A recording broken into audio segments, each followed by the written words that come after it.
It's time for Security Now. We were going to talk about PGP, but this week Steve found out so much stuff from Black Hat and DEF CON. He wants to talk about a big change in Firefox and a flaw in Chrome that's not as bad as it sounds. It's all coming up next on Security Now. Netcasts you love. From people you trust. This is Twit. Audio bandwidth for Security Now is provided by the new Winamp for Android, featuring wireless sync and one-click iTunes import. Now with free daily music downloads and full-length CD listening parties. Download it for free at winamp.com/Android. Video bandwidth for Security Now is provided by CacheFly at CacheFly.com. This is Security Now with Steve Gibson, episode 416, recorded August 7th, 2013. Black Hat, TOR, and more. Security Now is brought to you by ProXPN. ProXPN is a virtual private network that allows you to use the internet the way it should be, anonymously and without oversight. For 20% off your new account, visit proxpn.com/twit and use the offer code SN20. And by Audible.com. To download the free audiobook of your choice, go to audiblepodcast.com/security now. It's time for Security Now, the show that covers you, your security, your privacy online with the explainer-in-chief himself, Mr. Stephen Honor Harrington Gibson. Actually, I think it's Stephen Peter F. Hamilton Gibson. Did you finish? Oh, I did. I finished at the end of last week, as I expected. Steve was doing, what, 17-hour binges? Well, it was a 17-mile walk on one day when I was reading with my Kindle. That's right, yeah. Basically, they were 18-hour binges. I was reading, sleeping, and eating, and that's it. My friends were saying, "What happened? Where'd you go?" I said, "I can't talk to you right now." Oh, my.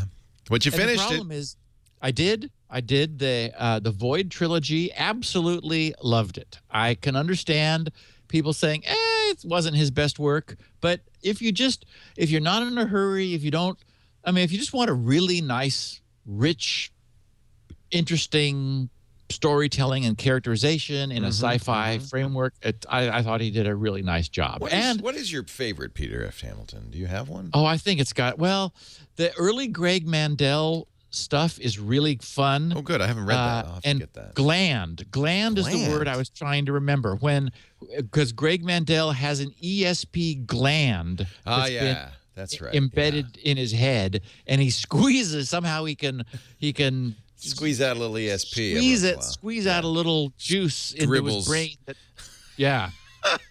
I'd like that. Anyway, the Esper gland. Anyway, would be nice. I think Fallen Dragon. If I were to say, I agree. It's a reasonable size. It's beautiful characterization, really interesting story, fabulous ending. I mean, that's if I were to complain about his really long works, like the Night's Dawn trilogy was the first one, of course. Don't like that really. And even the Void. It's like he wrapped it all up, but it didn't have any real kick and punch at the end. And oh my goodness, Fallen Dragon has a wonderful surprise twist that you never see coming. And so I really I've read it several times, and I wish for amnesia so I could read it again.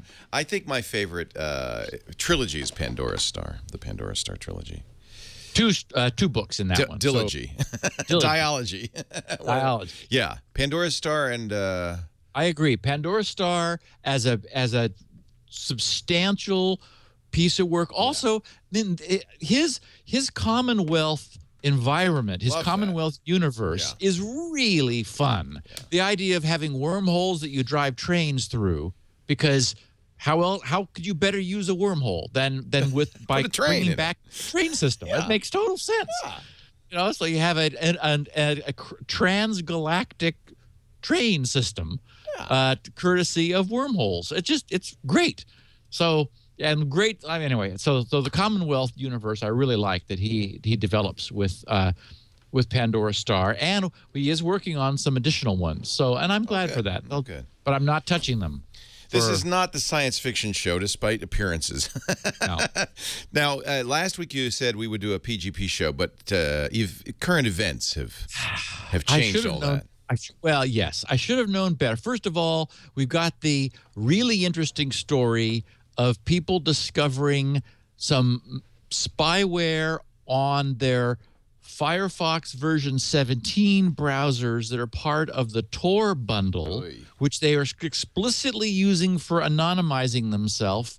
It turns out our U.S. law enforcement has figured out how to get in there and break anonymity. So that would have been a big one. Also, Twitter just finalized yesterday, the second shoe dropped on their multi-factor authentication.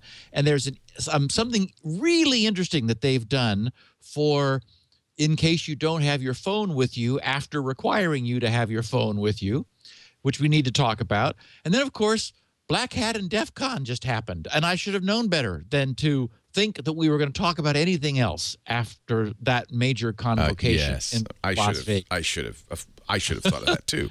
So this is Black Hat. This is our annual Black Hat show. TOR and More podcast, and we will do a Q&A next week, and we'll start in on our unless something else really significant happens.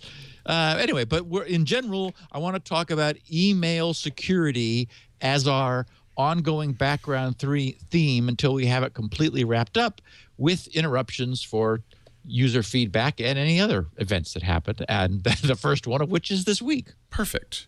Yeah. I'll tell you what. Let's get going in a second, but first let's maybe sell a little something. What do you say? Good idea. Pay for this. Pay for the show with a little visit to our friends at ProXPN. We've talked about OpenVPN as a way of privatizing your conversations on the internet. What it is essentially an encrypted tunnel that starts with you at your computer, at your point of egress. It could be a mobile device, computer, tablet, and then is encrypted all the way to the OpenVPN or the VPN server, from which point it makes its way out onto the open internet. Have to do that because unless you have a VPN connection directly to the website you're going to, which sometimes happens, but doesn't usually on a public website, you've got to be in the public internet at some point. A lot of people use VPNs for business communications. So I'll be at home and I can log into the company corporate network. We do that via VPN. We do that with Premier Radio Networks, for instance. I can log in to do the call screening set, which runs on their computer, but I use a VPN to get to it. ProXPN is designed for people who want that kind of security, and it is strong encryption. It is open source, open PGP, strong encryption from your place to the ProXPN servers and thence out to the internet. And it gives you several benefits. First of all, you can be at a hotel or an open Wi-Fi access spot. You can be anywhere using the internet, and no one can see what you're doing. That's really important if you travel. That's the way I started using ProXPN. But there are other advantages. For instance, with ProXPN, you can emerge at any of their server locations in Dallas, Seattle, London, Singapore, Los Angeles, New York City, or Amsterdam. That means to the outside world, you'll be appearing to come from those locales, eliminating geographic restrictions in many cases.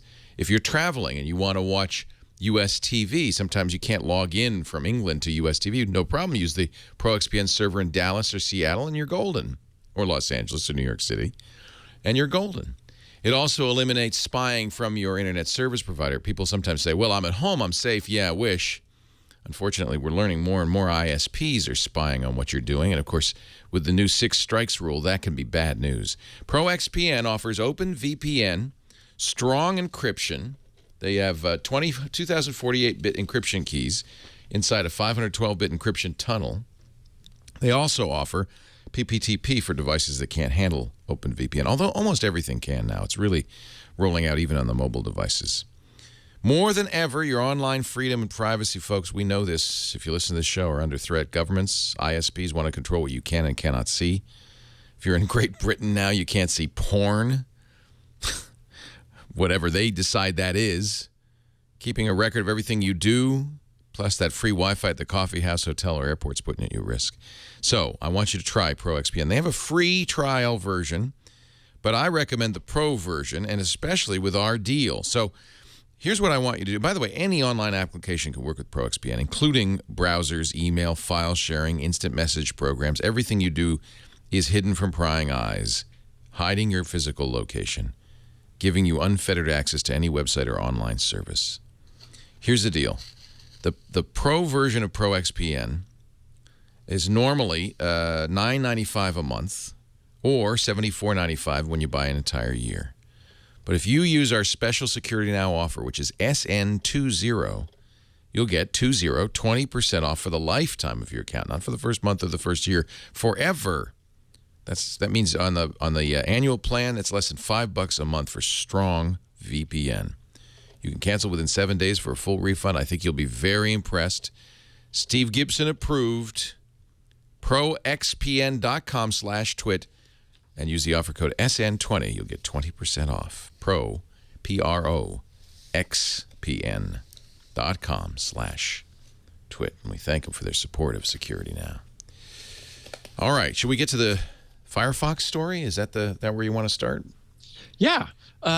We just had, I think it was yesterday, Firefox version 23, which was much anticipated. We've talked about it several times, and I'm sounding disappointed because I am.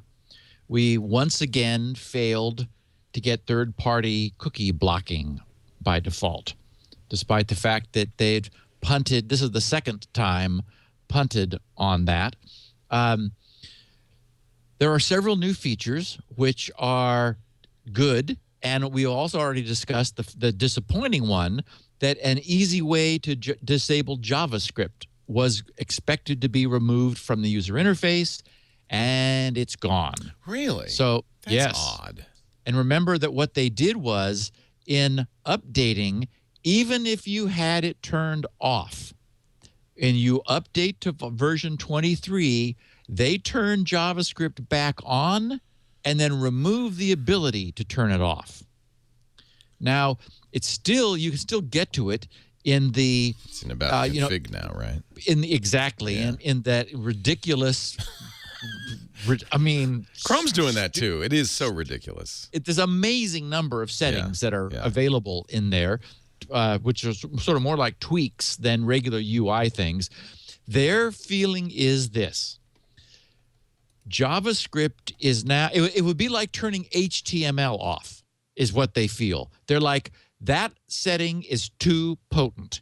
The web depends upon JavaScript now to the extent that you cannot really practically run without it.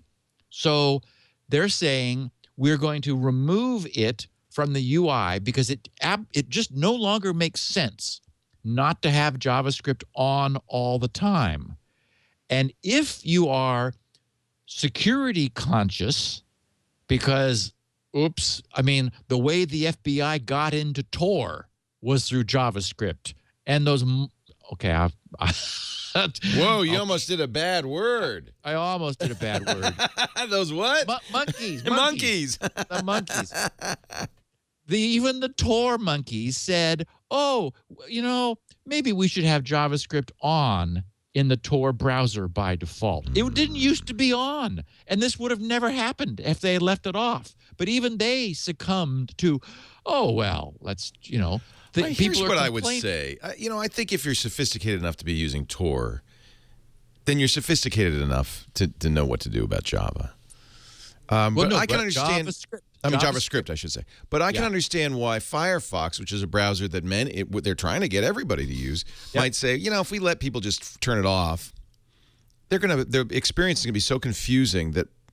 But the sophisticated user is going to either use no script, or you can actually bookmark the appropriate about config statement to have a bookmark to turn it off and on if you want. Their point is exactly that. They're saying that, and now what's controversial is they didn't tell you that they were turning it back on. They should have said. And that's You mean if I upgrade, it'll turn it back on if I had it off? Yes. Oh, that's not right.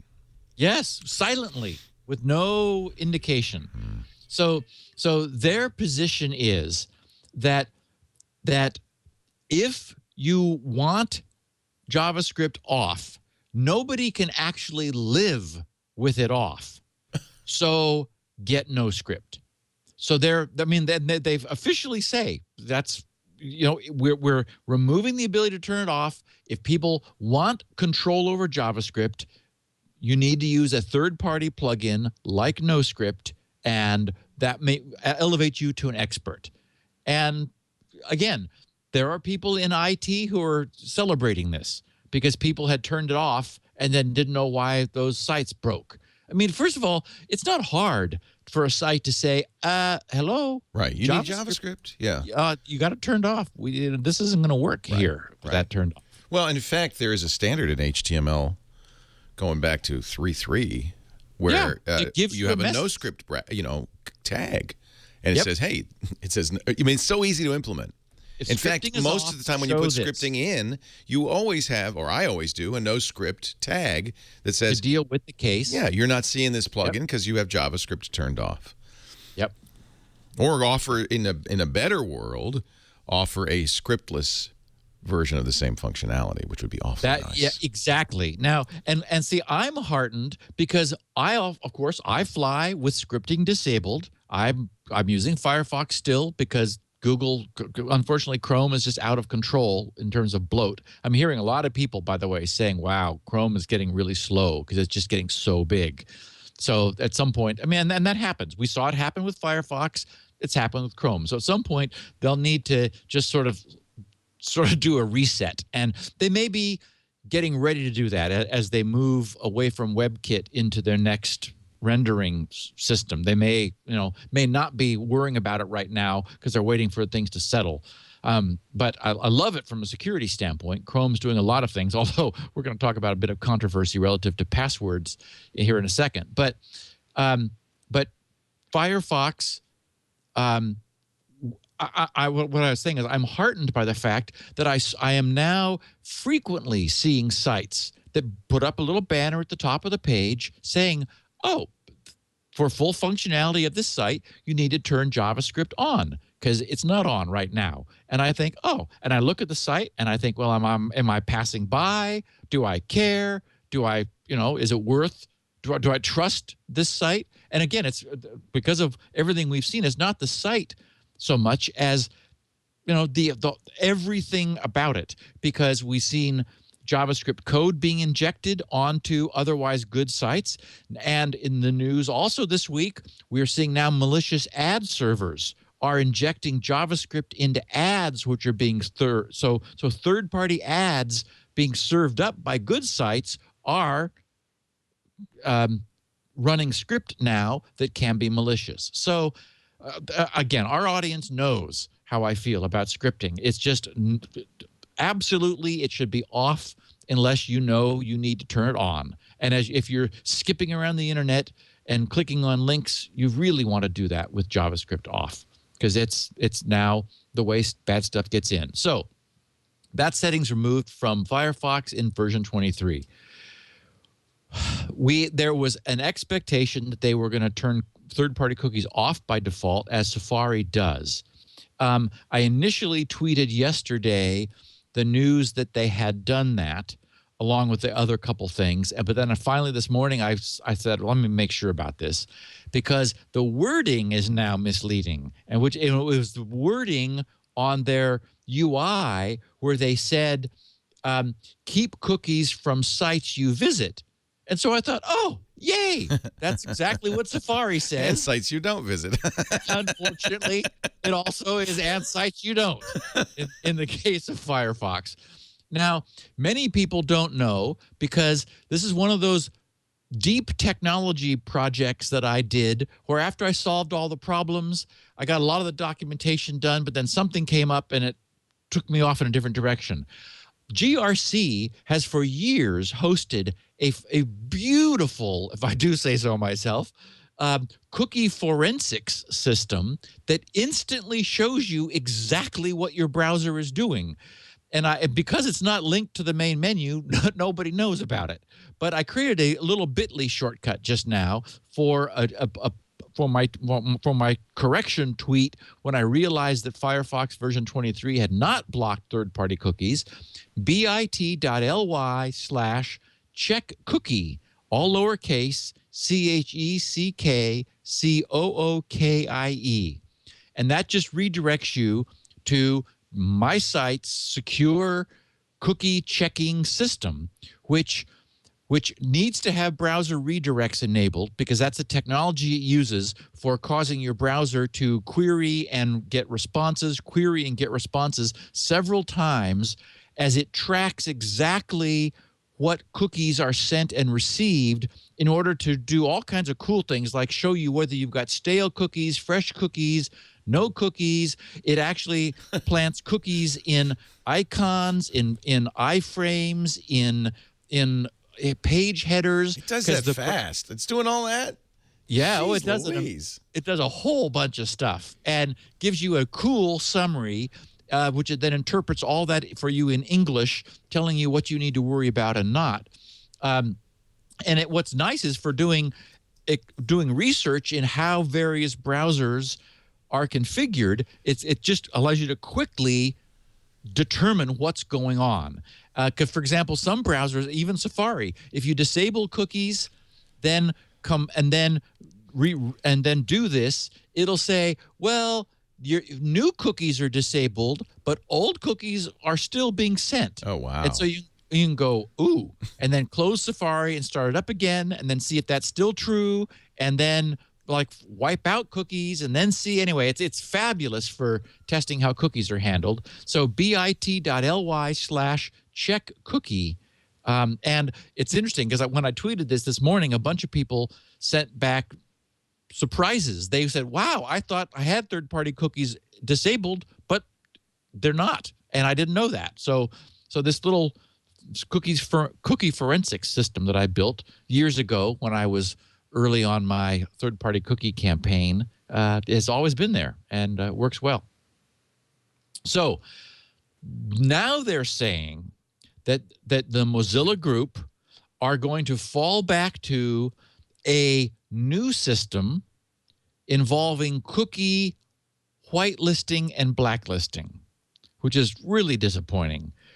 Stanford University has something called the Center for Internet and Society, and they're going to develop something called the CCH, the Cookie Clearinghouse, where they or someone decide which cookies you want and which ones you don't.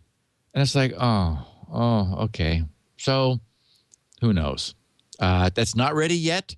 They've decided. Apparently what was happening was when third-party cookies were disabled, there were problems. And we talked about this in our Q&A last week. We had a listener who wanted to tell IT how to fix the problem that they're having. And that it is the case that you can, using some settings, often enable or disable third-party cookies per site, very much like NoScript does with scripting per site, which would be a nice way to handle this. But, it's a lot for the average user to deal with. So, the way this has been discussed at great length over in GRC's news groups, and where many people settled out was to always accept third-party cookies, but only retain them until I close Firefox. That's sort of a nice compromise. Firefox does offer that,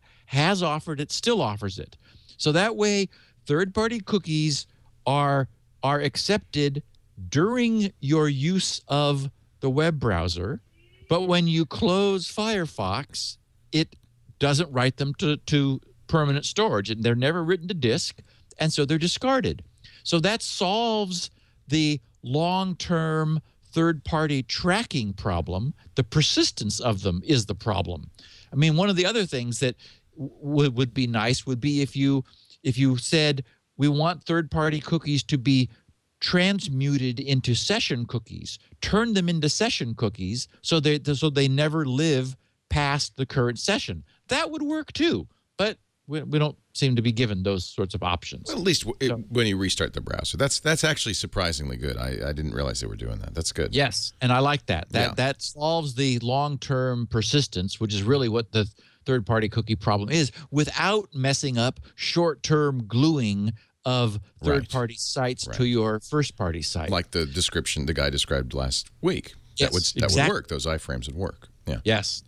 And then finally, they've continued to march forward with mixed content. Remember that mixed content is where you're on a secure page, but not all of the URLs are secure.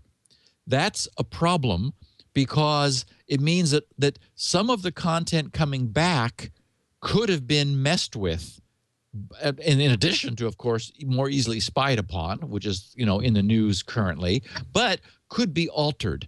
And you really don't want any of your content to be alterable.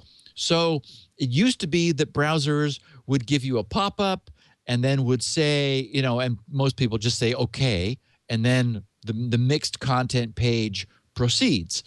With version 23, Firefox divides the insecure content, which could be requested by the page you're visiting, into active and inactive. It figures that inactive content, meaning static JPEGs and GIF images and boilerplate body copy and things, if the browser is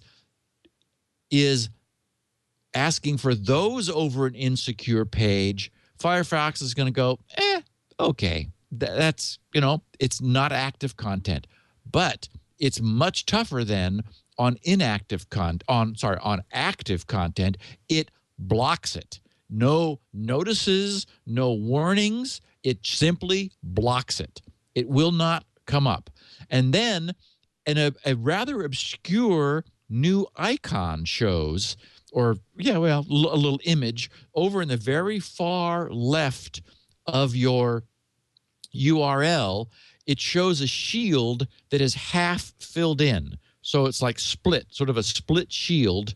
And that's their indication that we have blocked active mixed content on this page. If you click that, it drops down a little information window explaining what the shield means and giving you the option of allowing all content, even active insecure content, on this otherwise secure page. So that's what they feel now for version 23 is the right way to handle the mixed content problem, is to allow inactive, block active, but then sort of make a note of it over in the URL in case something seems wrong to you, and then you can click it and allow the active content, the active insecure component of the page to come through. And a bunch of other updates and, security fixes and so forth in version 23. So we're now at 23, and third-party cookies did not get blocked, and doesn't look like they're going to be. It'll be interesting. We'll be following the development of this CCH blacklist and whitelist, and I hope they do a good job. I guess anything's better than this right now, just allowing them all by default. And having misleading text where they say only from sites that you visit. It's like, okay, that really sounds like you're blocking third-party cookies. That's what Safari says, and that's what it means. But it's not what Firefox means. Okay. Twitter has evolved their multi-factor authentication. We covered the story that they had added SMS texting to add a factor to authentication, and they did that sort of in a hurry. We knew, and in fact, there were people noting that there were employment ads for Twitter that were clearly looking for third-party authentication experts.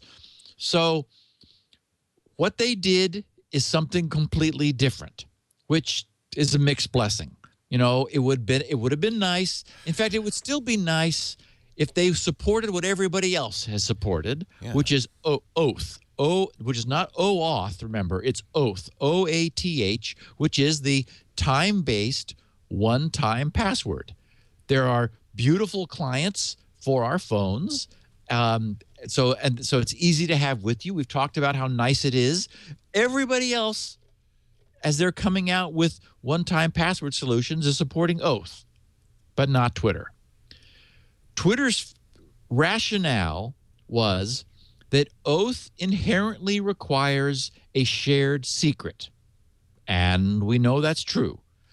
The idea is your phone has a gibberishy looking mumbo jumbo pseudo random token, and that's the key that drives the sequence that oath uses to generate, based on time of day, to generate the 6-character password that changes every 30 seconds. The same gibberish is then maintained on the server side. So it knows what time it is. It generates using the same shared secret, it generates the 6 characters that you should be giving to it, and often maybe plus or minus one set, so that if your clock is a little bit slow and you happen to be sending it in exactly on the change point, it'll say, oh yeah, well, close enough. Twitter didn't want to have a shared secret because the danger is if their server were compromised, and this is the whole thing, this is the whole rationale for not doing what everybody else is doing. If their server were compromised, those one-time passwords could get out, in which case a third party, potentially malicious, could generate the same token stream that you're generating. And so that would mean if the compromise were not found, and in fairness to them, typically these compromises are often not found immediately. We often report that, it was, 3 months ago, somebody got into the servers and got this stuff out, exfiltrated this data. And so the trouble would be that in that window between which the secret got out from the server and it was discovered as being loose in the wild, all hell would break loose. So they're saying we don't want that responsibility.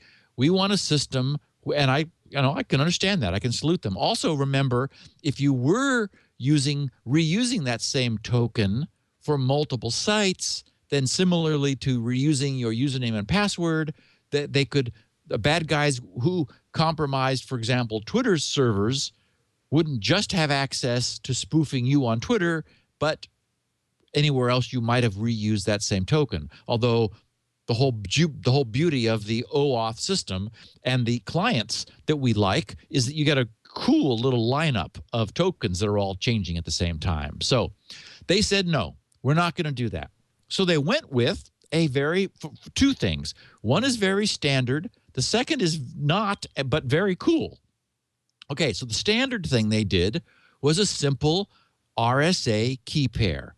So they're using public key encryption, whereas oath is private key, symmetric key encryption.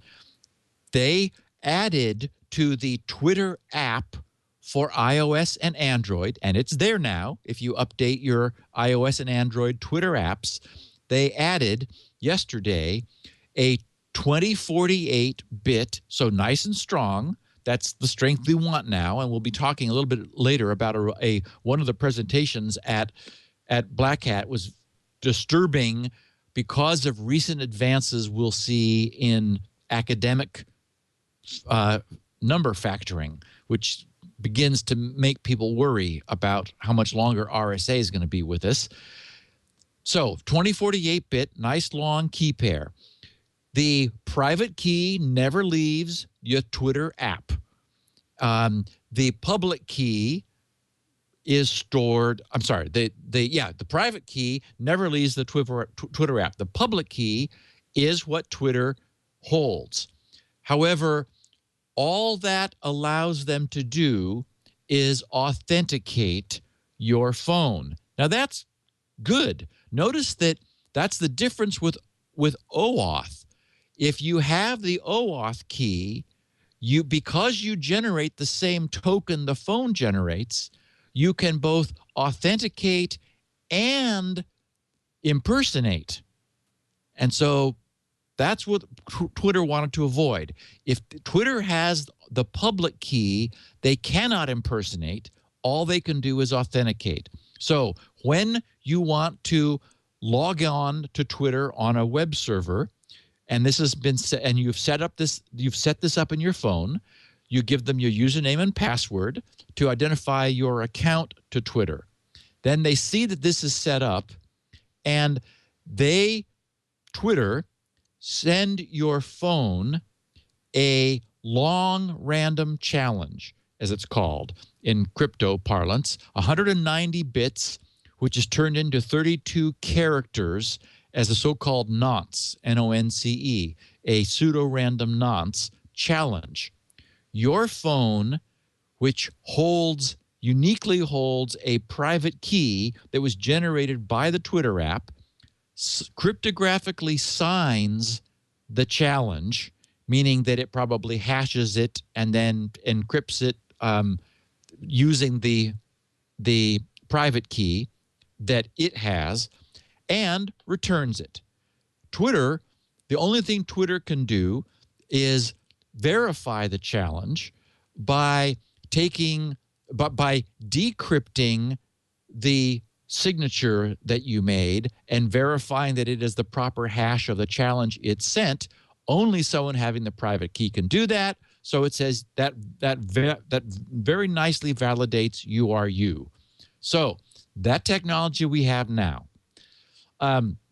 they like it because it avoids SMS and the possibility of SMS hacks. And as we said, for all the reasons I laid out first, it solves the problem of these public keys ever getting loose from them. All it can do is authenticate the challenge. But what if you don't have your phone? How do you do a recovery password? They recognize that there, all of these systems, one way or another, have to have but I left my phone somewhere. It's not with me, blah, blah, blah. So what they need is a backup code. And this is where I have to say this is very cool. Back in 1996, so what is that, 27 years ago? Northwestern University published an idea, and this is back in, like in Unix login days before the internet, published a nifty concept that they called S/key for secure key.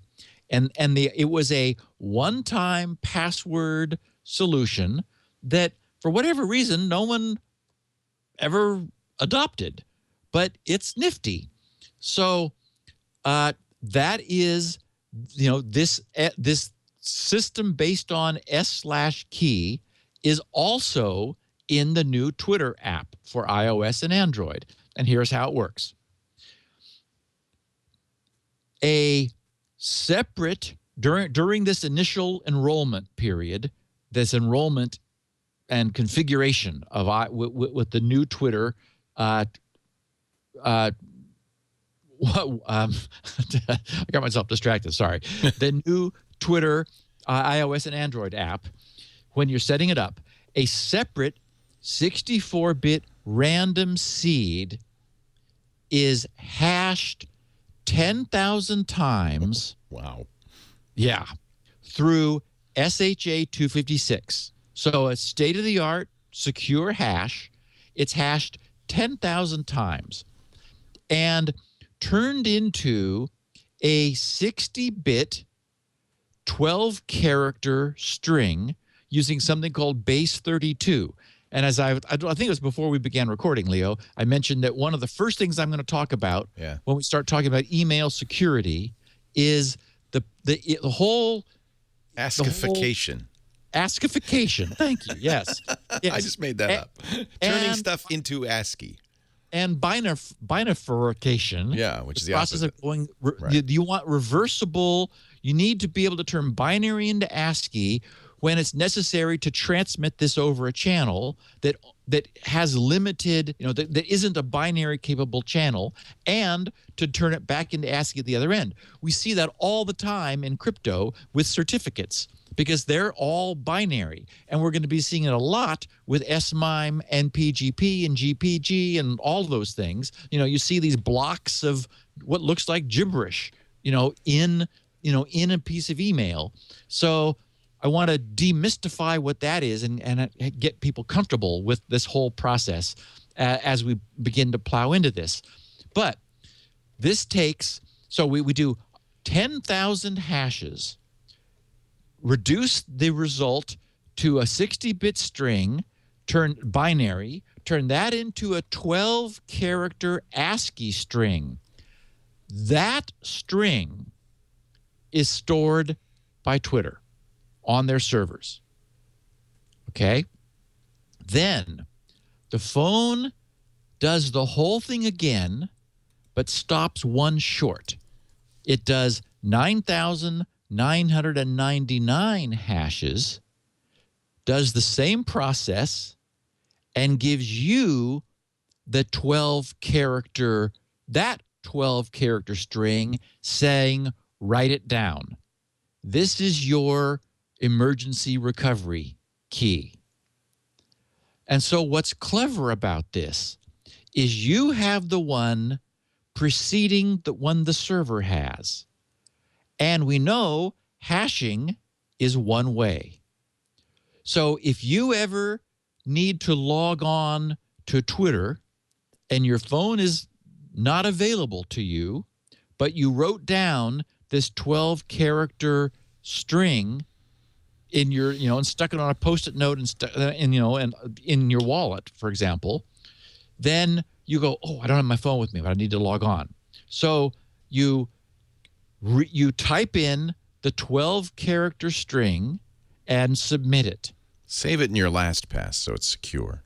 That goes to, that goes to Twitter, that converts it back into binary, hashes it one more time to take it from 9999 to 10,000, and it verifies that it matches the 10,000th string that you gave it. And then when you ask your phone for another one, because you can only use it one time. Oh, I forgot to say, after doing that, Twitter stores the 9,999th one, because your next emergency code will be the 9,998th one. So basically, as you use these over time, you're walking backwards through a chain of one-way functions, a chain of one-way hashes. It's all, as we know, it's always possible to go from the current one to the next one. It's impossible to go from to predict what the predecessor was of the output of a hash. And so Twitter, so when you authenticate using your backup codes, you always give Twitter the one before, which it can verify is the one before the one it has, and then it stores that one as the one it has, and you'll give it the one before that next time. Perfect. Which is really cool. Yeah. I think, it's something different, but it's a similar idea to what Apple and Microsoft do with the whole disk encryption built into the OS. They give you a way out if you lose the password, right? Right. Yeah.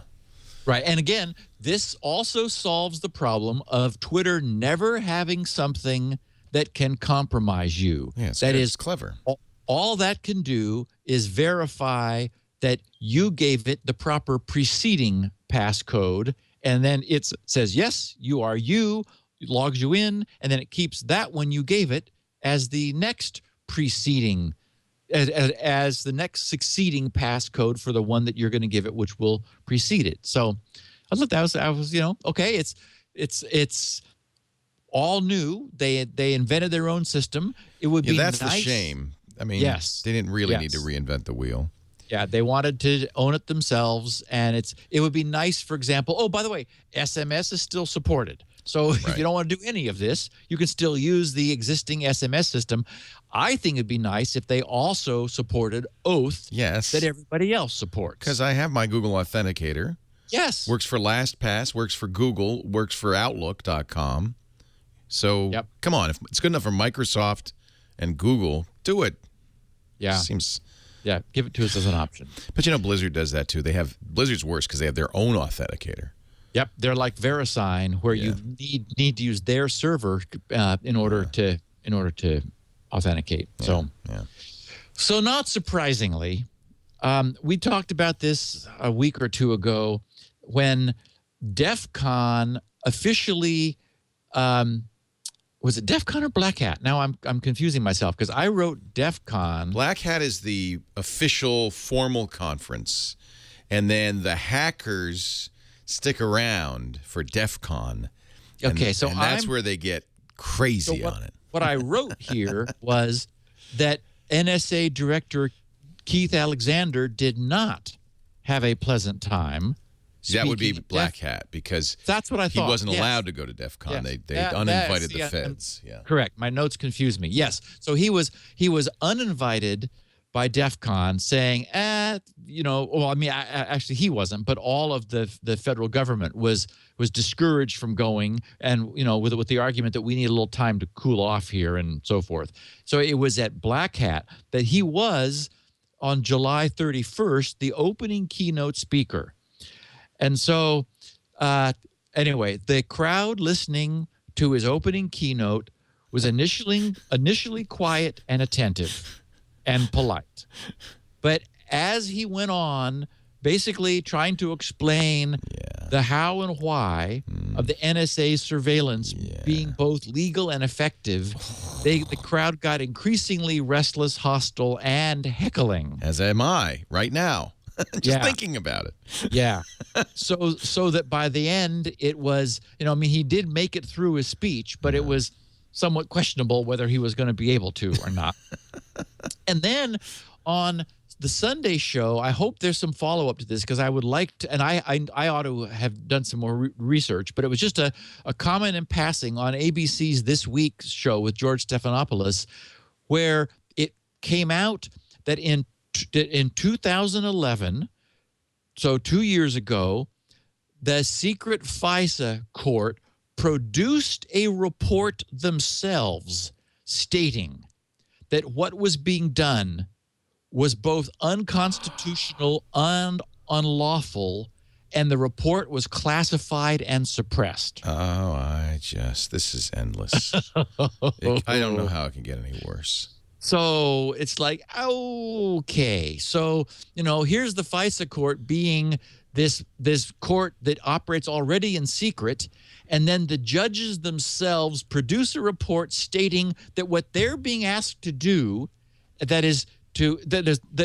they are overseeing and is being done is unconstitutional and unlawful, and that report is classified. Holy cow.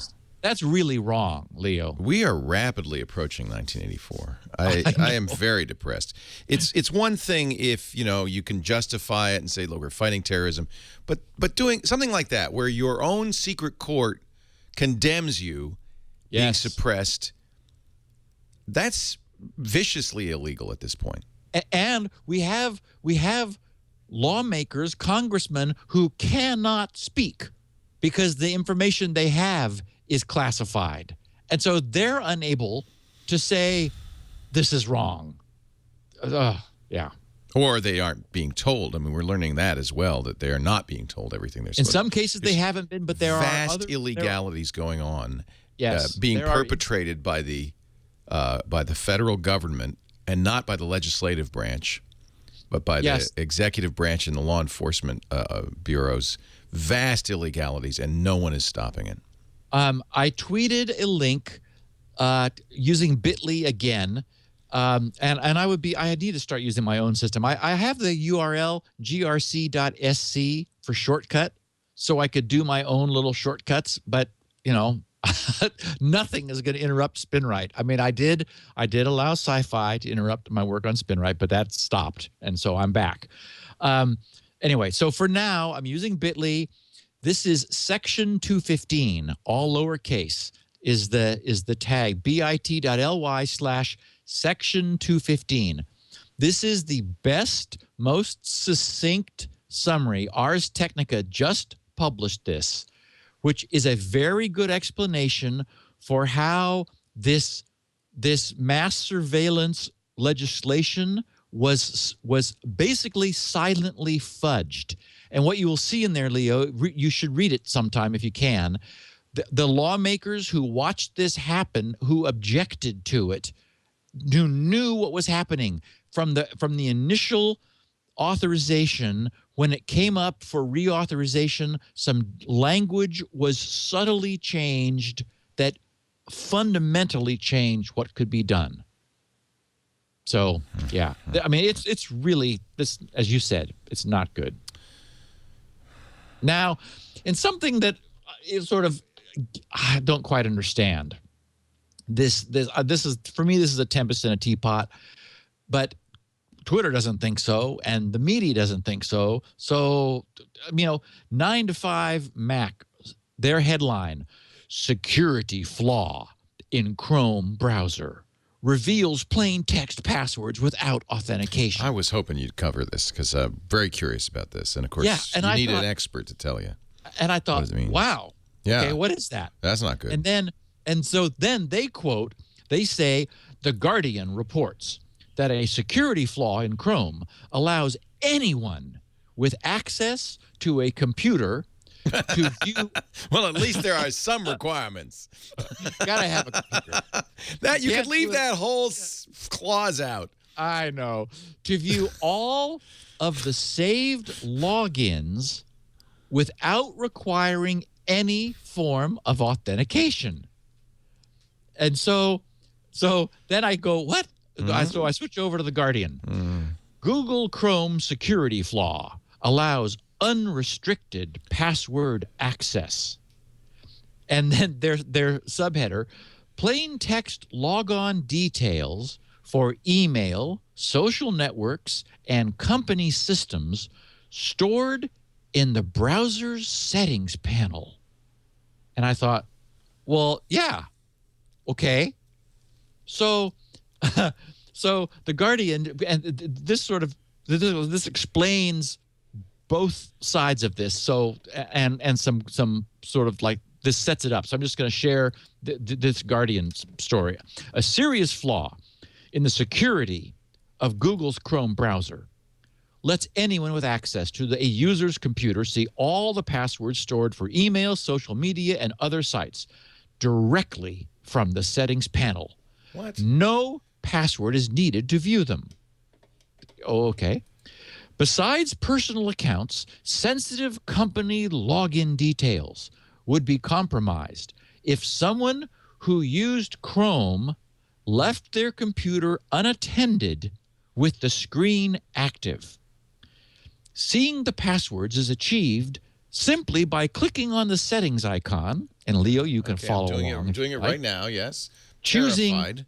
Show. Oh yeah, are you sitting down? Are you on your ball? Are you on your? Are you centered on your ball? I am centered because this is horrible. Okay. Yes. Good. Yeah. Because if you are off center on your ball, you might lose it. Yes. Okay. Okay. Choosing show advanced settings. Show advanced. Oh, that's way at the bottom here. Okay. Good. Oh yeah. Okay, Go all the way. Okay. It's a long passwords scroll and forms. Yes, that's where you want to go. Yeah. And managed saved passwords. Okay, let's click that. Passwords and forms. I'm going to take the camera off of it because I don't want to reveal anything. Yeah. A list of obscured passwords is then revealed for sites. Yeah, they're obscured. They're little black dots, little black dots, yeah. And they're all the same length, aren't they? No, they're different lengths. They are different lengths. There's some information leakage right there. Yeah, that's not good. Yeah. Okay. No. Yeah. Okay. But clicking beside them. Okay, I'm going to hide this again. Clicking beside it. The plain the show button. Yeah. Leo, here's a show button. Oh my God. And it does. It shows it. Who put that there? Oh my, that's a serious security flaw. Yes. Yes. Yes. And now there for anyone to see is your password. Yes. That could be copied, Leo. It could be. It could be sent via Yes. a screenshot Yes. to an outside site. It sure could. My God, it means, pandemonium. But you have to be logged in as me on my version of Chrome and have access to my computer. But get this, Leo. But Yeah. the head of Google's Chrome development team, Yeah. Justin. If I can't look at my passwords, that could be a problem, folks. I want to be able to look at my passwords. Get this. This is where it just goes out. I could do that with LastPass too. The head of Google, I know. Yeah, Google okay. Chrome developer team said Yes. he was aware of this. Yeah, I'm aware of it. What of it? And there are no plans, Leo. No to plans. change the Yeah, system. no plans at all. However, The Guardian took a little, was in the middle of generating a great story here with a fabulous headline. Right. That he goes on to say that response was described by Sir Tim Berners-Lee, The guy. British, the man. the British inventor of the whole web, The whole thing he invented. as disappointing. Oh, come on, Tim. Sir Tim is disappointed. Tim obviously didn't really look into it. The flaw. Leo, you have just demonstrated a flaw of Chrome security as, quote, how to get all your big sister's passwords, says Tim. Yes, that's right. Chrome, if your big Chrome- sister's stupid enough not to log off. just to give you some background here, Chrome is one of the 3 most widely used browsers. I'm still quoting. Really? Yes, from The Guardian. The Guardian says the 3 most widely used browsers on desktops worldwide, along with Microsoft's Internet Explorer and Mozilla's Firefox. It has millions, Leo, of users, and is seen by The Guardian didn't say Leo. I added that. Is seen by some as crucial to Google's future efforts to monetize crucial. web. I mean, I'm just curious because if I go to LastPass in my browser and then I look at a password here, let's pick something, and I say let's edit that password. I did that yesterday, Leo. Let's not show that. Oh, that was a mistake. Horrible. I just showed my credit card number. I'm gonna have to change that. This is what happens when we start doing this stuff. It had my credit card number in the clear. How dare they? After you asked it to show it to you. How dare they? Yes. Yeah, it had the whole thing. I guess I'm going to have to change that. So, folks, there you have it. If you want to know what your passwords are, Google will show them to you. Did you get the screenshots, those of you at home? Okay. Now, what Firefox does is offers you the option, which Google has left out, and this seems to be the focus of this whole tempest in a teapot. Firefox will allow you to create a master password to protect all of your mini passwords, your non-master, your slave passwords. Chrome doesn't do that. Everybody would be happy, apparently, if Chrome allowed you the option of creating a master password. But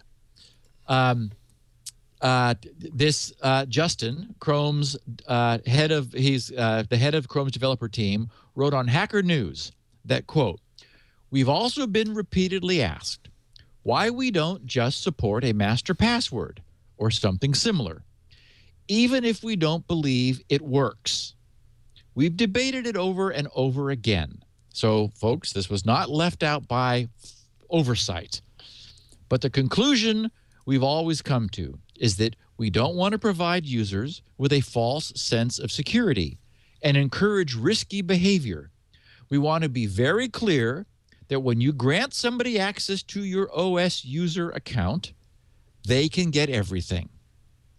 And what I loved was this article finishes with an unnamed security manager at a publishing company who said, "The fact you can view the passwords means they are stored in reversible form, which means that the dark coders out there will be writing a Trojan to steal that password store as we speak."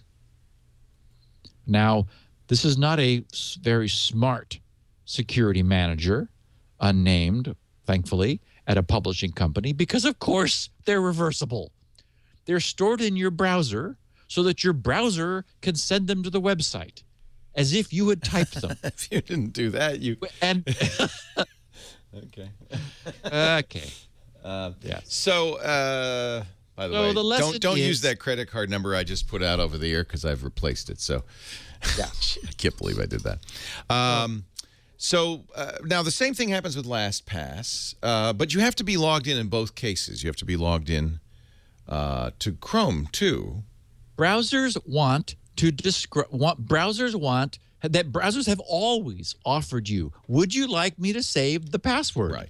of this page? And Firefox will password protect that. Actually, Firefox did used to store that in a file without encryption, but that was a while ago.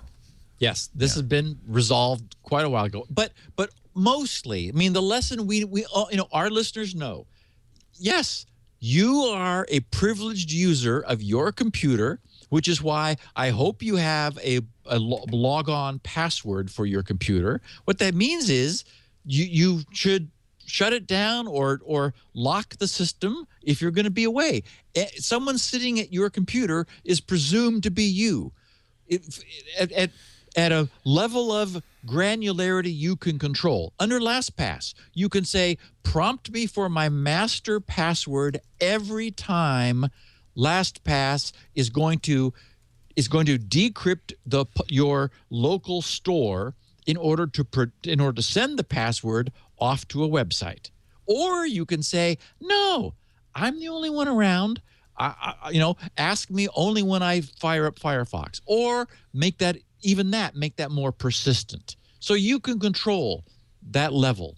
And so what Google's position is, our feeling is none of that is really very useful.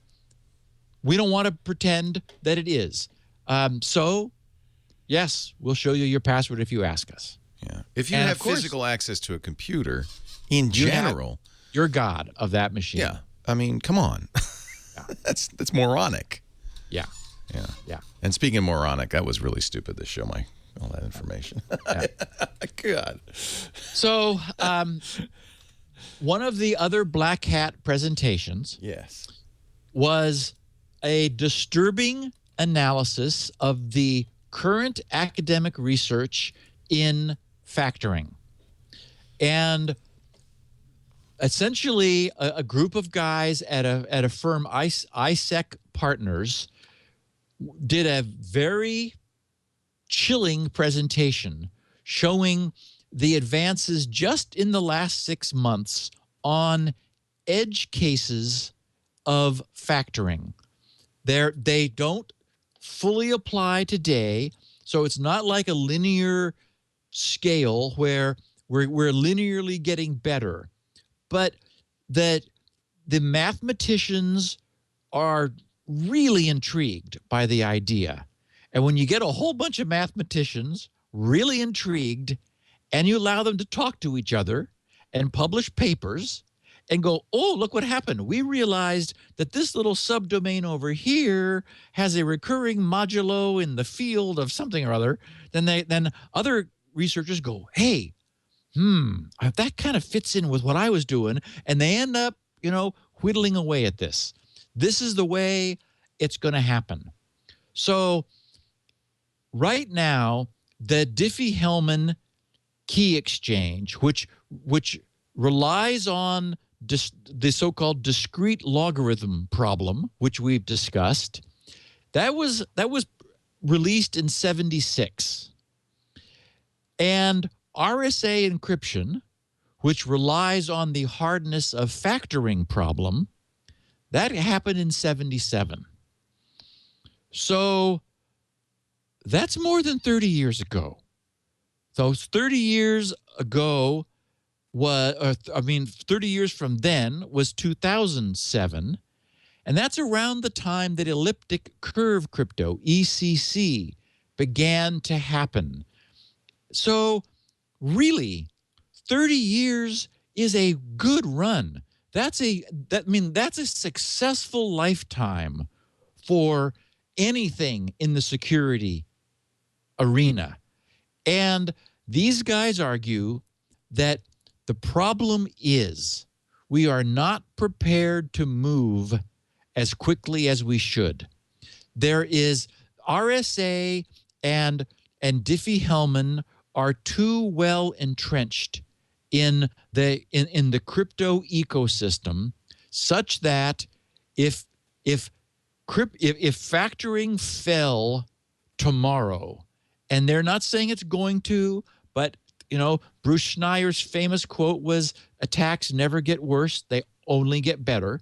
And one of our big topics for today is breach, a new attack on SSL encryption, HTTPS sessions, where we're going to see exactly that. So they ended their presentation showing timelines and exponential graphs and charts, and they really made a strong case for the fact that we need to move. Now, there is something interesting holding us back, and that is that BlackBerry, of all people, own the patents on ECC. And the NSA has even licensed the patents for some domains of use from BlackBerry. But ECC is somewhat patent encumbered. And so in general, the industry doesn't like freely using and relying on patent encumbered crypto. I mean, that's always been a concern, the issue of the intellectual property. So they made a plea for BlackBerry to consider, doing what's right and allowing some use of their patents.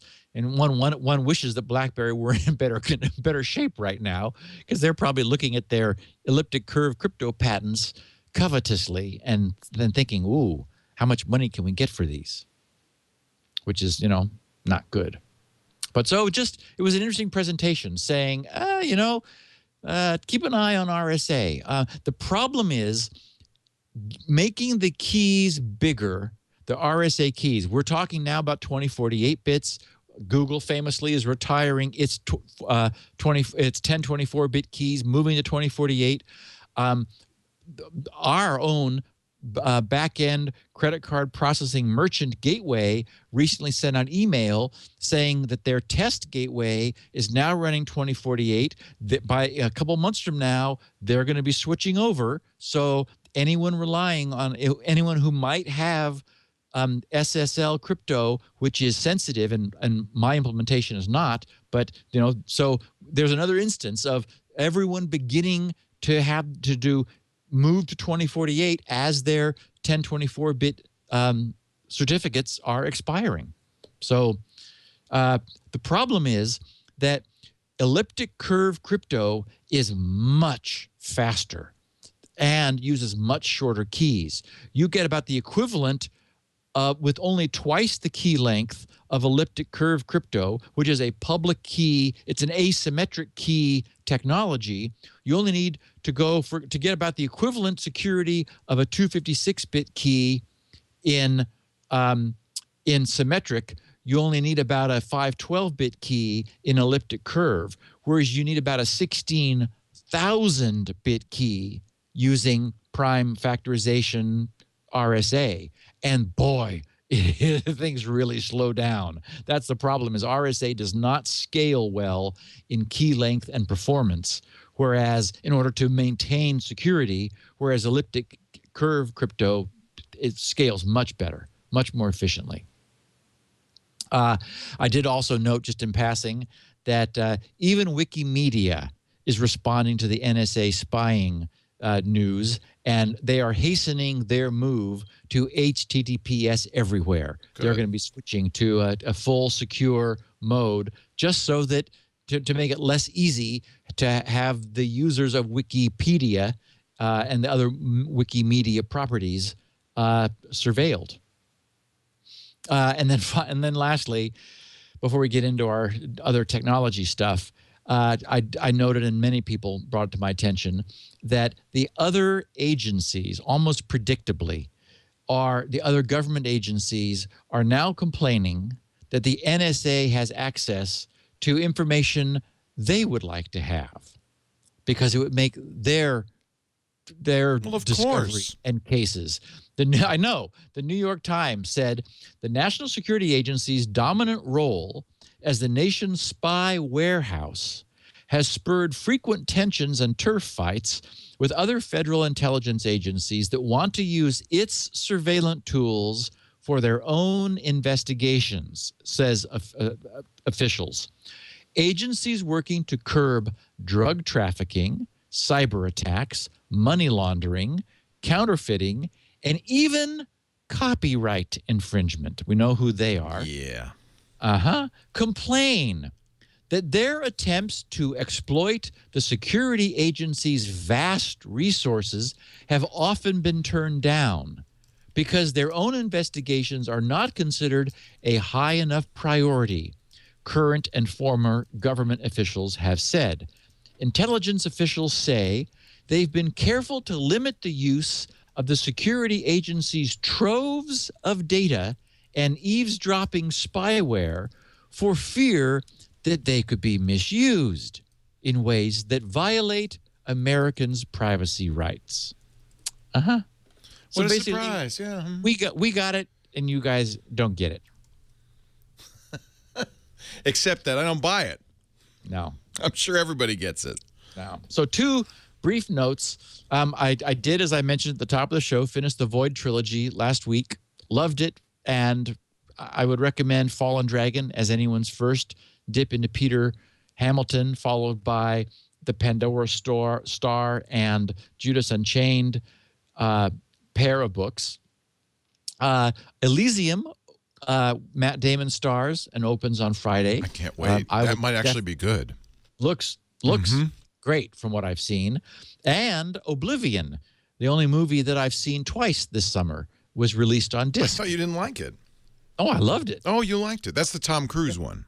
Yeah, I thought it was great. Oh, okay. I really enjoyed it. And then just totally random, but I got a chuckle out of this. I got a note from Amazon telling me that the extended version of The Hobbit was just in case out it on wasn't DVD. long enough. And I'm thinking, what?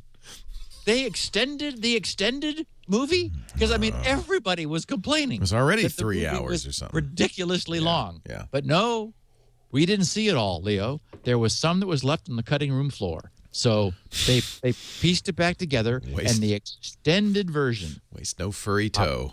Is available. So that's annoying because, of course, I bought the deluxe Blu-ray of The Hobbit when it came out, and now that's probably why they want me to buy it again. Did you watch it yet? Yeah, several times. I liked it. Yeah, I enjoyed the movie. I didn't dislike it. I mean, it was nothing like the book, but I didn't dislike it. I liked it. I didn't think it was too long. So, New one comes out in December. You can get more if you want. It's extended now. I can only imagine. And I am back on working on SpinRite. Yay. I'm working on now on the low-level driver for the hardware, which will give us the access to huge buffers and was going to just really make SpinRite's going to be a huge performance benefit for SpinRite. What I did so far, there's a bunch of very delicate timing in the so-called ATA specification, where, for example, if you change the drive you're selecting, where you've got two drives on a traditional flat cable, the IDE style drive with master and slave, you have to wait 400 nanoseconds for the newly selected drive to put its status on the bus and the drive that was selected to release its status from the bus. 400 billionths of a second? Yeah. Oh, dear. Yeah. And the problem is that it's not easy to know when that amount of time has passed. Yeah, I don't think you can count it, really. Well, and so there is like easy to know if much more time has passed. But if I did that, then I wouldn't be running as fast as I could. And as is always the case for me, I want to write this code once and have it last forever. So I've seen, when I've looked around at how other people have solved the problem, I have been disappointed because even on really good websites, they say issue 5 output instructions and only use or 5 input instructions sampling the status and only use the results from the last one. And it's like, what? Well, how do you know how long each output instruction is going to be? Because that keeps changing and getting faster. And it varies whether you're on an old style motherboard or a fancy fast chipset and so forth. So I've been very disappointed with what I've seen. Anyway, what I wrote and nailed down after I got back to SpinRite was a system that gives me accuracy on the test platform I have, and it will generally be the case, down to 323 picoseconds of timing, so that the 500 nanosecond, I'm going to give it an extra 100 just because that's wise. The 500 nanosecond delay requires 1,549 of those 323 picosecond intervals. So I've got that nailed down. I have a general purpose, highly accurate, high resolution time base, which establishes itself in 3.5 seconds on anyone's machine. And then that will be driving all of the access where software is involved in waiting for things to happen on the hardware bus. So it's going to be good. And it's going to work. How fun. What fun to be solving problems like this. That's why you do it.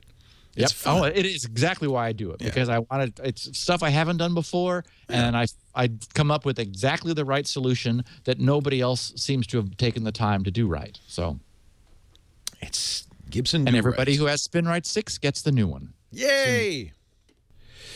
Hey, before we go on, Steve, let me interrupt briefly and talk a little bit about our sponsor, Audible.com, the best place to get audiobooks, 100,000 strong audiobooks, lectures. They've got the great courses now. That's really, I love those.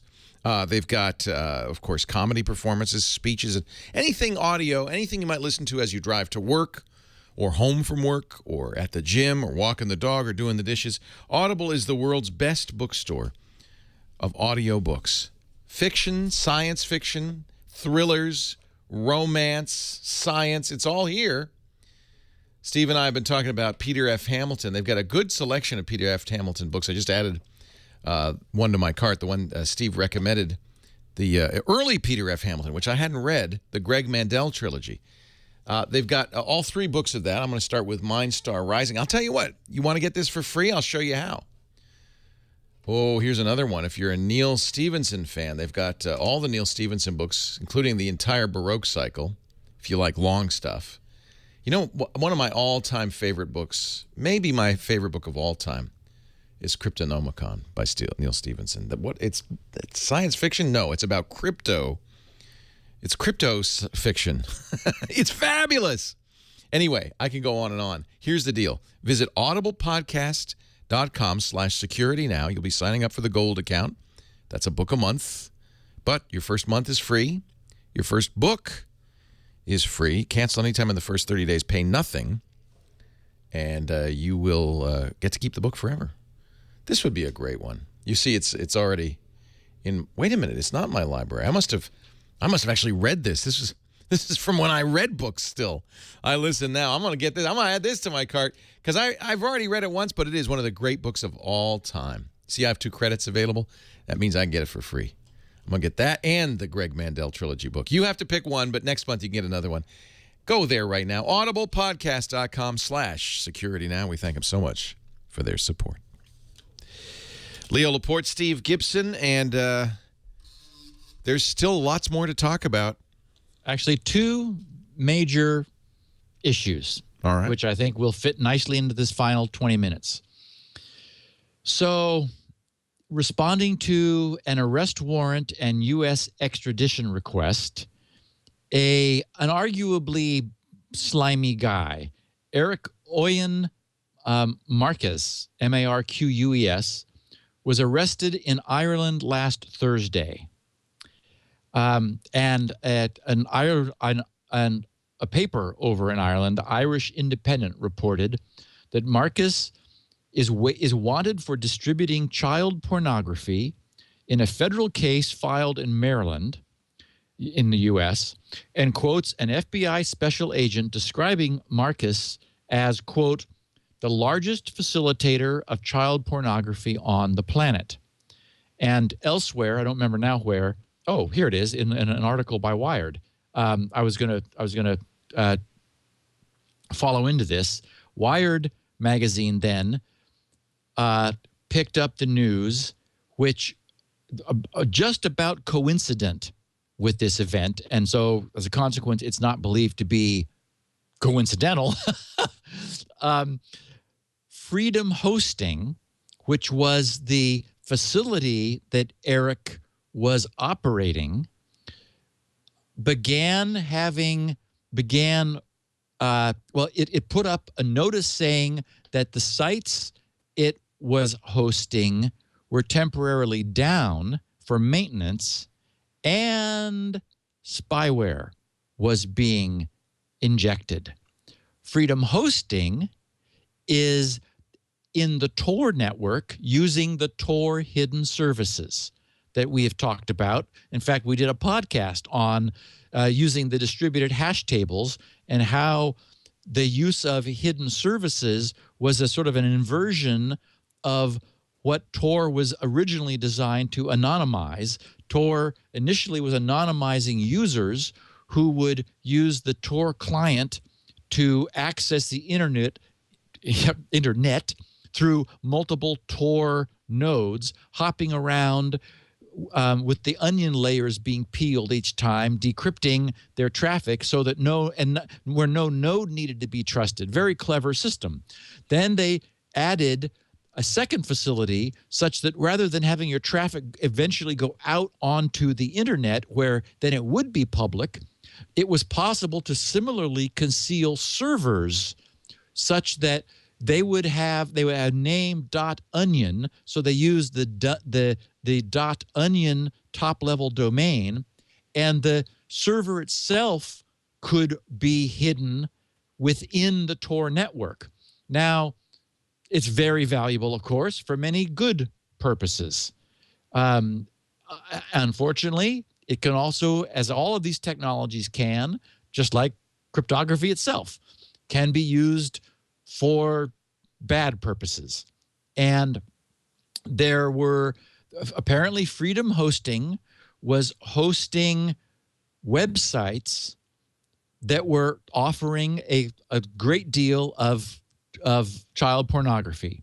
So Wired's reporting said Freedom Hosting has long been notorious for allowing child porn to live on its servers. In 2011, the hacktivist collective Anonymous singled out Freedom Hosting for denial of service attacks after allegedly finding the firm hosted 95% of the child pornography hidden services on the TOR network. Freedom Hosting is a provider of turnkey, this is Wired continuing, Freedom Hosting is a provider of turnkey TOR hidden service sites, special sites with addresses ending in .onion that hide their geographic location behind layers of routing and can be reached only over the TOR anonymity network. TOR hidden services are ideal for websites that need to evade surveillance or protect users' privacy to an extraordinary degree, which can include human rights groups and journalists. But it also naturally appeals to serious criminal elements. Shortly after, this is still Wired, shortly after Marquez's arrest last week, all of the hidden service sites hosted by Freedom Hosting began displaying a down for maintenance message. That included websites that had nothing to do with child pornography, such as the secure email provider TorMail. And that's been one of the aspects of controversy here, is that, as has happened before, this was a bit of a blunt instrument that it turns out U.S. law enforcement was using. We'll get to the technology of that in a second. Some visitors, says Wired, looking at the source code of the maintenance page, realized that it included a hidden iframe tag. And here we go back to what I was saying last week about iframes just being fundamentally a bad idea or dangerous, that loaded a mysterious clump of JavaScript code from a Verizon business internet address located in Virginia. So first off, remember that what iframes do is they're like a web page within a web page. They are a frame that has a URL, and they will induce the browser to go load that page with whatever the page contains. In this case, JavaScript from a Verizon business internet address. Now, there's many layers to this, and I alluded to one earlier. One problem was that the TOR browser bundle, which is it's TBB, the TOR browser bundle, is what most people use for accessing TOR, including these hidden servers, had switched its policy sometime in the past from disabling JavaScript to enabling it, specifically because sites weren't working. So the first part of this vulnerability was JavaScript was enabled, and there was a known vulnerability since patched, which was not propagated into the Tor browser bundle, because this was a down version 17 of Firefox, and this was the extended service release, the ESR version, which did not do automatic updates. So it wasn't getting updated. So by midday on Sunday, so this is like 3 days later, the code was being circulated and dissected all over the net. Mozilla confirmed the code exploits a critical memory management vulnerability in Firefox that was publicly reported back in June on the 25th and is fixed in the latest version of the browser. The TOR project wrote in a blog post Sunday, quote, "The malware payload could be trying to exploit potential bugs in Firefox 17 ESR on which our Tor browser is based. We're investigating these bugs and will fix them if we can." And so so Wired concludes saying the inevitable conclusion is that the malware is designed specifically to attack the Tor browser. And I agree. The strongest clue that the culprit is the FBI, beyond the circumstantial timing of Eric Marcus's arrest, is that the malware does nothing but identify the target.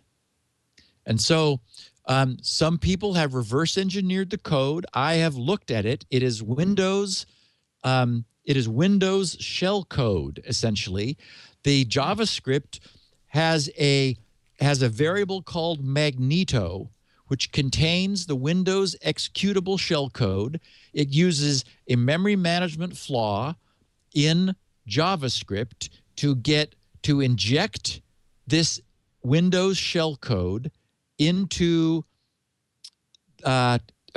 memory and then execute it. What it does is it connects to an IP address 65.222.202.54 over port 80, which is to say a web port. And then it assembles and issues a simple HTTP query to that IP address, providing the system's host name and the local network adapter's MAC address.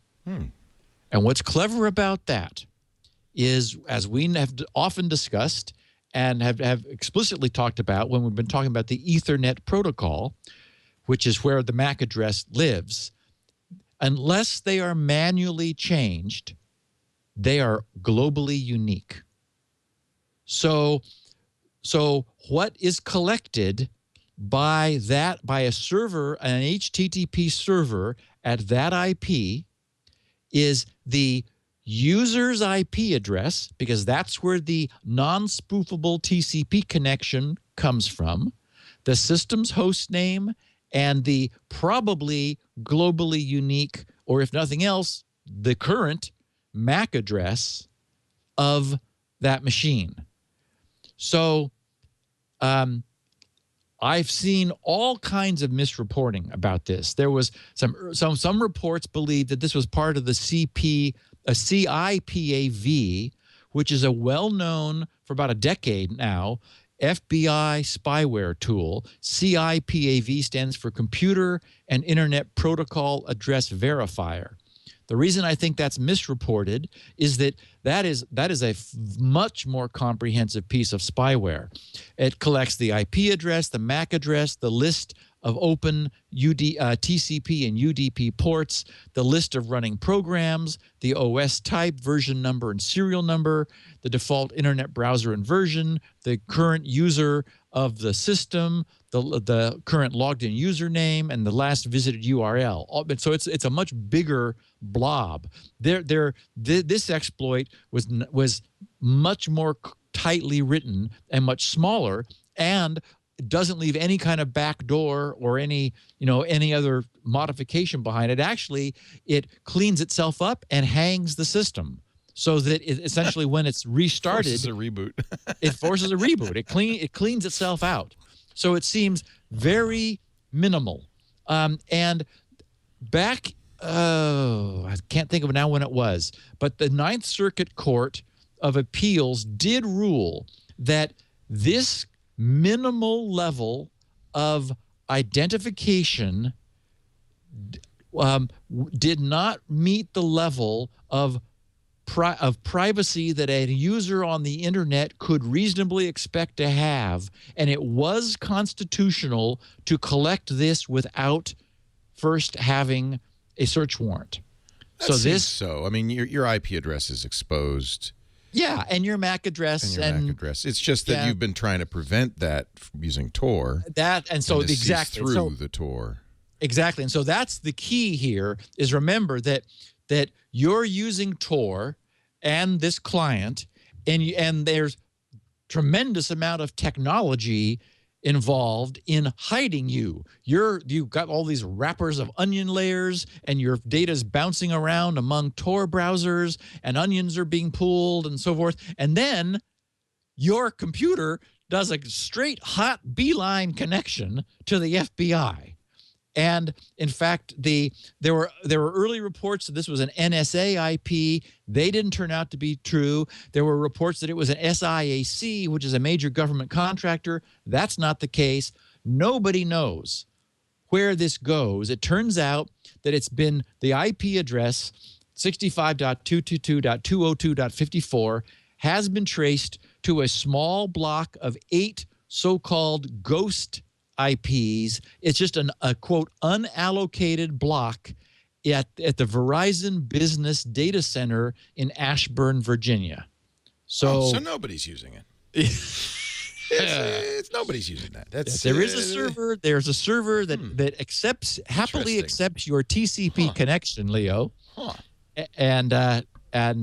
So essentially, what the whole takeaway is that this arguably bad guy, running providing a huge amount, presumably for money. I mean, he's charging, I would imagine. This is a profit basis for him. Selling kiddie porn, is extradited and arrested. The FBI figures out where his machines are, immediately puts up a sites are down message, but inserts spyware such that anybody receiving those pages, anybody seeing those pages, will essentially completely de-anonymize themselves, connecting to the server in Virginia with their IP, their MAC address, their machine's name, and now they're in trouble. So, as well they should be. Although people using Tor mail, this did cut a large swath. Basically, everyone using this Freedom Hosting who visited. Oh, by the way, had to be on Windows. If you were on a Mac, the shell code would just explode and do nothing. Clever. So yeah, clever. Yeah.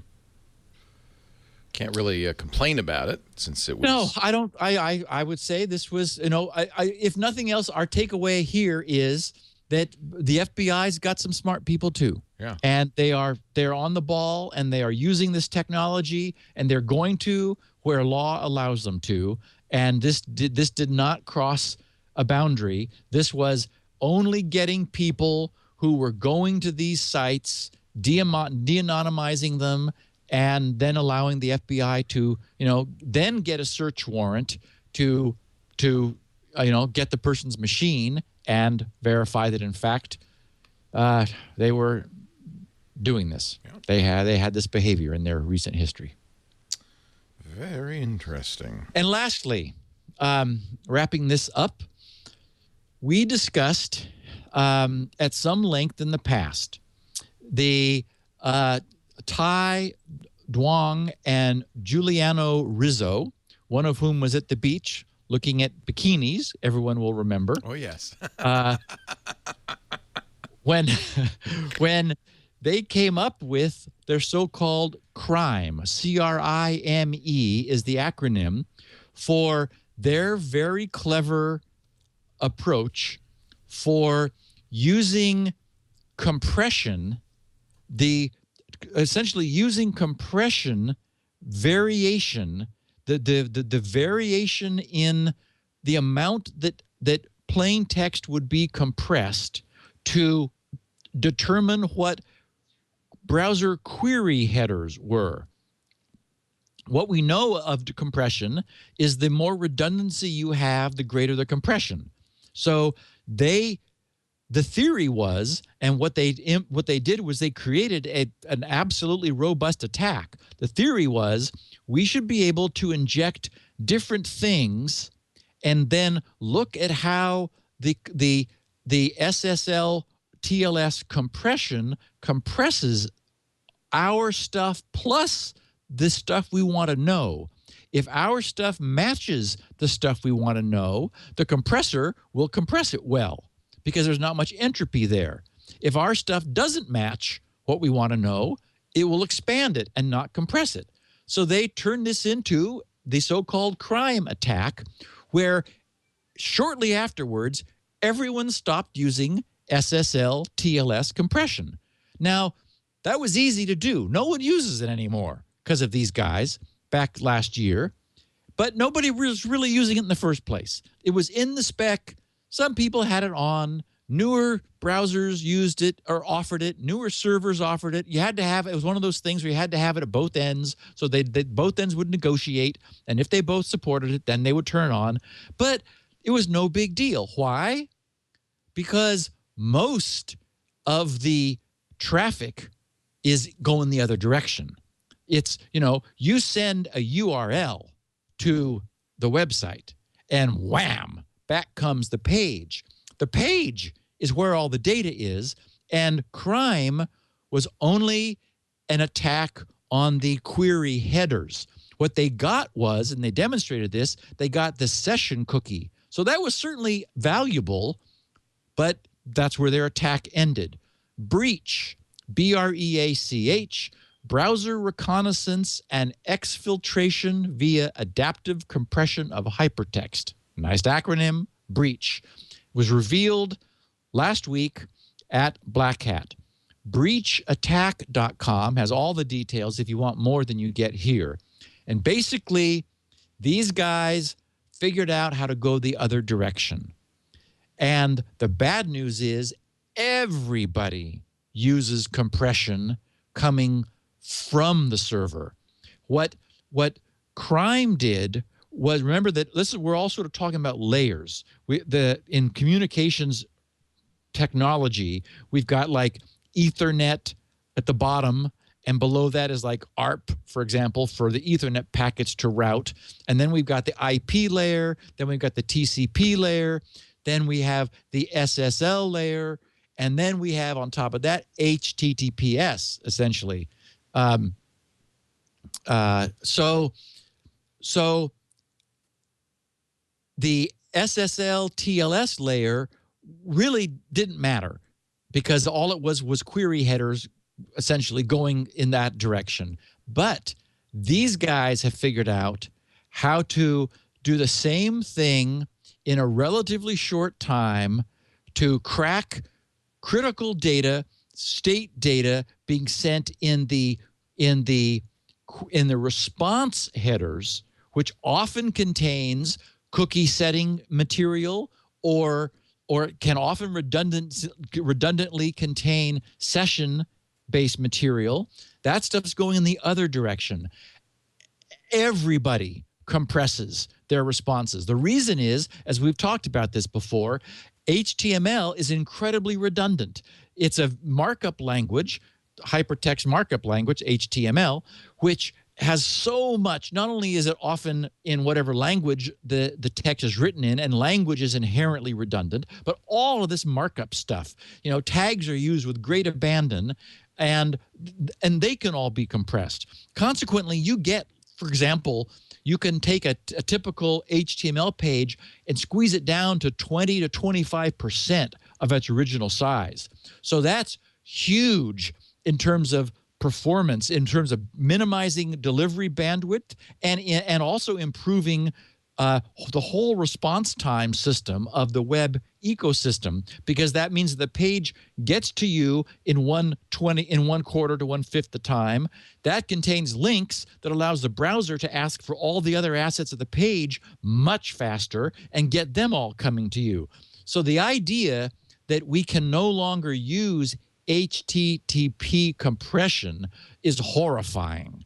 And what these guys demonstrated was an attack on I can't remember now whether it was IE or Chrome. Both were cited as being readily vulnerable because they're very fast. And in the summary of their talk, it said, in this hands-on talk, we will introduce new targeted techniques and research that allows an attacker to reliably retrieve encrypted secrets, session identifiers, tokens, OAuth tokens, email addresses, view state hidden fields, etc., from an HTTPS channel. We will demonstrate this new browser vector is real and practical by executing a proof of concept against a major enterprise product in under 30 seconds. The title of their talk was SSL, Gone in 30 Seconds, a breach beyond crime. That's better than stealing a car. And they said, we will describe the algorithm behind the attack, how the usage of basic statistical analysis can be applied to extract data from dynamic pages, as well as practical mitigations you can implement today. We will also describe the posture of different software as a service vendors vis-a-vis this attack. Finally, to provide the community with ability to build on our research, determine levels of exposure, and deploy appropriate protection, we will release the breach tool. Oh. Yes. Wow. Yes. So that has happened.